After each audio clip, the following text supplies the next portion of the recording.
You feel it every single day. That tiny voice in your head when you walk into a crowded cafe, when you speak up in a meeting, when you post something vulnerable online. They're all looking at me. They're judging me. They can see how nervous I am. Your heart races. Your face feels hot.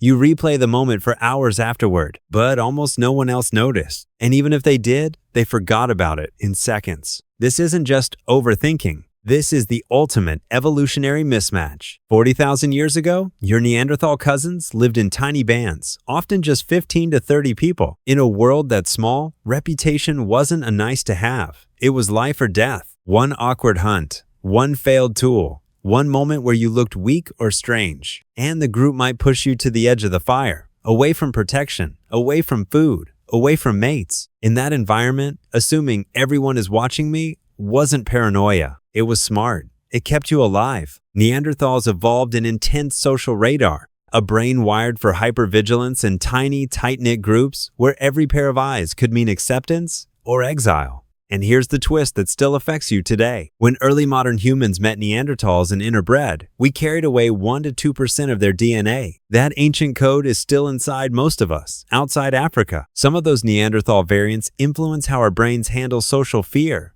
self-consciousness, and the feeling of being watched. They strengthen the very circuits that scream, "Everyone sees your mistakes." At the same time, those genes often boosted visual and spatial processing, great for hunting in the Ice Age, but traded off against smoother social cognition. Result?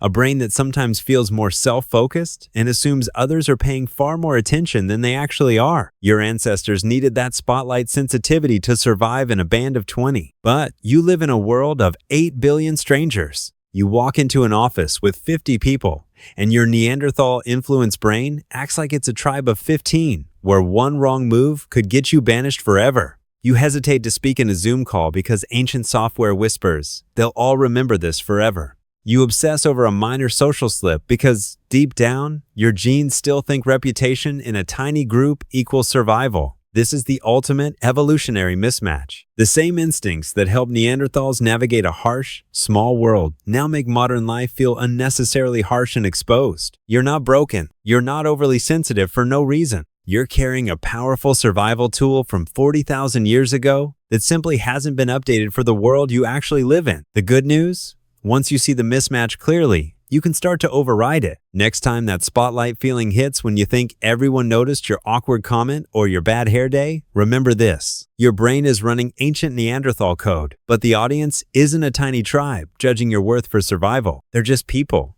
most of them lost in their own spotlight. They're not watching you nearly as much as your 40,000-year-old instincts claim. And that realization? That's how you finally turn down the volume on the spotlight and start living freer in a world that no longer requires it.